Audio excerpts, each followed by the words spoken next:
Israel ও যুক্তরাষ্ট্রের বিরুদ্ধে যুদ্ধ শুরুর পর পাল্টে গেছে গোটা ইরানের চিত্র। যুদ্ধ শুরুর কিছুদিন আগেও সরকার বিরোধী বিক্ষোভে টালমাটাল ছিল দেশটি, অথচ যুদ্ধের এই কঠিন পরিস্থিতিতে কাঁধে কাঁধ মিলিয়ে ঐক্যের ডাক দিয়েছে ইরানি জনগণ। ইসরায়েল ও যুক্তরাষ্ট্রের আক্রমণের মুখে ভেতরের মতভেদ এখন অনেকটাই স্তিমিত হয়ে গেছে। জাতীয় নিরাপত্তার প্রশ্নে এক কাতারে সামিল হয়েছে ইরানের মানুষ। যে রাস্তাগুলোতে কিছুদিন আগেও প্রতিবাদের স্লোগান উঠেছিল, এখন সেখানে শোনা যাচ্ছে প্রতিরোধ ও সংহতির আহ্বান।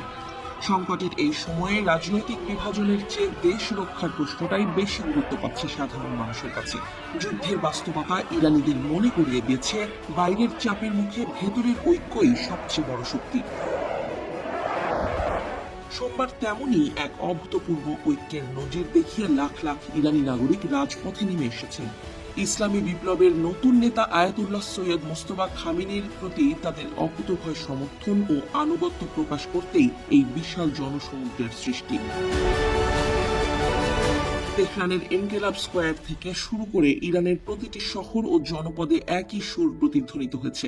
বিকেল ৩টা নাগাদ শিক্ষার্থী, আলেম ওলামা, বাসিজ সদস্য, ব্যবসায়ী এবং সরকারি উচ্চপদস্থ কর্মকর্তা সহ সর্বস্তরের মানুষ এই আয়োজনে শরিক হন।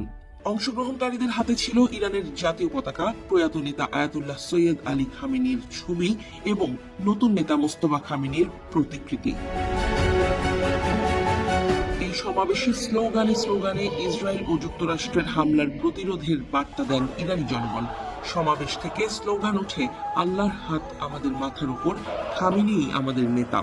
বিক্ষুব্ধ জনতা চিৎকার করে জানিয়ে দেন, শত্রুর হামলার ভয়ে কোনোভাবেই আত্মসমর্পণ করবে না তারা। শত্রুরা ইরানের ক্ষমতা বুঝতে আবারও ভুল করেছে বলেও স্লোগান ধরেন তারা। এর আগে সোমবার ভোরের দিকে ইরানের অ্যাসেম্বলি অফ এক্সপার্টস প্রয়াত আয়াতুল্লাহ আলী খামেনির পুত্র আবদুল্লাহ সৈয়দ মোস্তফা খামেনিকে ইসলামী বিপ্লবের নতুন নেতা হিসেবে ঘোষণা করে।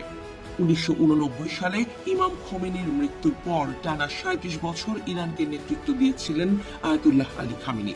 তার শাহাদাতের পর মোস্তফা খামেনিকে ইসলামী বিপ্লবের তৃতীয় নেতা হিসেবে নির্বাচিত করা হলো।